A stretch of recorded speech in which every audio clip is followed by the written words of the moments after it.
네, 오늘은 느헤미야 10장으로 말씀을 전합니다. 어떤 모임이든지 무엇인가를 결단할 때 보통 서명을 합니다. 그 이름들 서명들은 현대에든지 혹은 고대에든지 이제 많은 힘을 가졌었습니다. 이만큼 많은 사람들이 이 결의에 참여한다는 의미를 담기 때문에 그런 것이죠.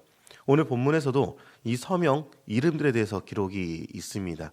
그리고 이름들의 결의는 세상의 가치관에서 떠나서 하나님의 말씀으로 회복하기로 결단한 사람들의 명단이 바로 이 사람들인 것이죠. 그런데 예로부터 많은 사람들이 뭔가를 결의하거나 결단할 때 자신의 죄악을 내려놓고 앞으로 제대로 살겠습니다라고 결의하기보다는 세상이 잘못 살고 있으니까 이렇게 세상에 대해서 정죄하거나 그럴 때 많은 결의들을 한 적이 많았습니다. 그러나 성경에서의 모습은 좀 다른 모습인 것이죠. 나의 모습이 연약했었고 그 이전에 잘못된 삶을 살았으니까 앞으로는 신앙적으로 순수하게 이 하나님의 가치관으로 살겠다라는 서명이 오늘 본문에 있었던 것입니다. 우리는 신앙의 생활을 살아가는 과정에서 때때로 세상의 가치관과 혼합되는 위협에 직면할 때가 있습니다. 신앙의 순수성을 지키지 않으면 하나님과의 관계가 약해지게 되는 것이고요. 결국 영적인 타락에 빠질 수밖에 없게 되는 것이죠.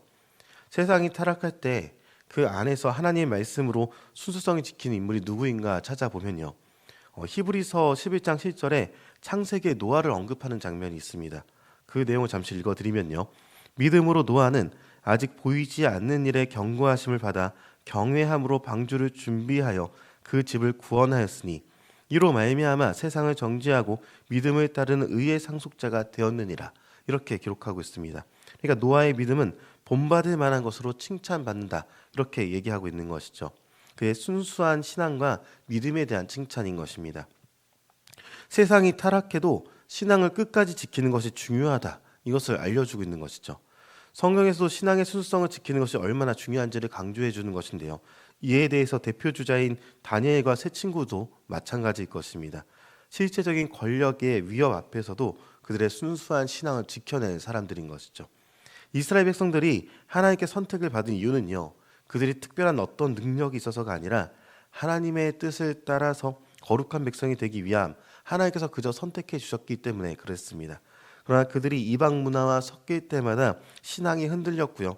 우상 숭배에 빠지는 역사가 계속해서 반복적으로 이루어져 왔던 것이죠. 오늘 본문인 느헤미야 10장은요. 이스라엘 백성이 그동안 그러한 모습을 가졌던 것을 회개하고 자신의 잘못들을 뉘우치고 다시금 신앙을 회복하고 거룩한 언약을 맺는 장면을 보여주고 있는 것입니다. 그리고 그들은 신앙의 순수성을 지키기 위해서 하나님의 율법을 철저히 따르기로 결단하는 모습이 오늘 내용에 기록되어 있습니다. 그리고 이를 통해서 우리가 배울 수 있는 영적 교훈을 보면 느헤미야 10장에는요. 언약에 서명한 사람들의 그 명단으로서 시작하게 되는 것을 보게 되는데요. 이 명단 역시도 중요한 메시지를 우리에게 전달해주고 있는 것이죠. 총독 느헤미야를 비롯해서 제사장들, 레위 사람들, 그리고 백성의 지도자들이 먼저 서명을 했습니다. 이는 단순한 서명이 아니라 하나님 앞에서 공동체 전체가 율법을 따르기로 다짐하는 그런 신앙적 선언이 바로 여기에 있었던 것입니다. 이러한 결단은 당연히 우리에게도 필요합니다. 세상에서 그리스도인임을 숨기고 살아갈 때가 많지만 그러나 결단에서 밝히고 순수하고 거룩한 공동체로 살아가야 하는 것이 바로 우리의 모습이 되어야 한다는 것이죠. 이스라엘 백성은 단순히 율법을 인정하는 것이 아니라 그것을 실제 삶 속에서 실천하기로 결단을 했습니다. 그리고 그 결단은 어쩌면 자신에게 불이익을 가져다 줄 수도 있는 모습이었습니다.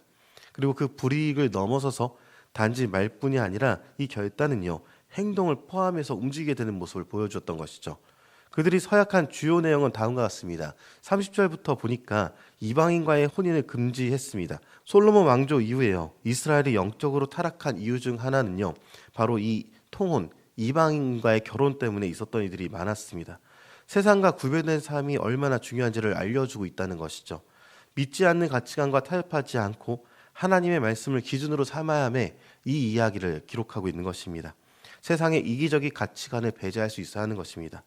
그리고 그 다음은요. 이스라엘 백성은 안식일을 지키기로 하고 매 7년마다 땅을 쉬게 하고 모든 빚을 탕감하는 안식년을 준수하기로 결단했습니다. 그리고 이스라엘 백성은요. 하나님의 성전을 돌보고 예배를 지속하게 하기 위해서 11조와 헌물을 드리기로 결심하기도 합니다. 느헤미야 10장의 핵심 메시지는요, 거룩과 결단과 순종입니다. 이스라엘 백성은 과거의 잘못, 그러니까 그동안 그들이 하지 않았던 것, 하나님의 말씀을 알면서도 지키지 않았고 혹은 알려고도 하지 않았던 모든 것에서 이제는 돌이켜서 주님 앞에서 제대로 언약을 맺고 율법을 철저히 지키기로 서약하고 그 명단에 자신의 이름을 올려버린 것입니다. 예수님은요, 요한복음 14장 15절을 통해서 우리에게 말씀하시기를 너희가 나를 사랑하면 나의 계명을 지키리라 이렇게 기록하셨습니다.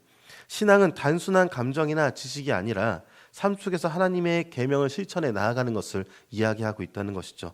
그리고 바울 사도는 빌립보서 2장 12절에 그러므로 나의 사랑하는 자들아 너희가 나 있을 때뿐 아니라 더욱 지금 나 없을 때에도 항상 복종하여 두렵고 떨림으로 너희 구원을 이루라 이렇게 권면하고 있습니다. 말씀에 순복하는 삶이 우리에게 필요하다 이것을 얘기해주고 있는 것이죠. 느헤미야 시대의 이스라엘 백성이요 하나님 앞에서 결단했던 것처럼 우리도 세상의 가치관에 타협하지 않고 거룩한 삶을 살기로 결단해야 할 것입니다. 그렇기 때문에 우리의 결단은요 세상의 가치관이 아니라 하나님의 말씀을 기준으로 삼겠다는 그런 결단이 되어야 하는 것이죠. 우리의 신앙을 공동체 함께 지켜나가겠다고 결단해야 하는 것이고요. 물질과 시간도 하나님께 드리는 삶을 살겠습니다라고 결단할 수 있어야 할 것입니다. 그리고 이러한 결단으로 오른을 살아가시는 저 여러분이 되시기를 주님의 이름으로 축원합니다.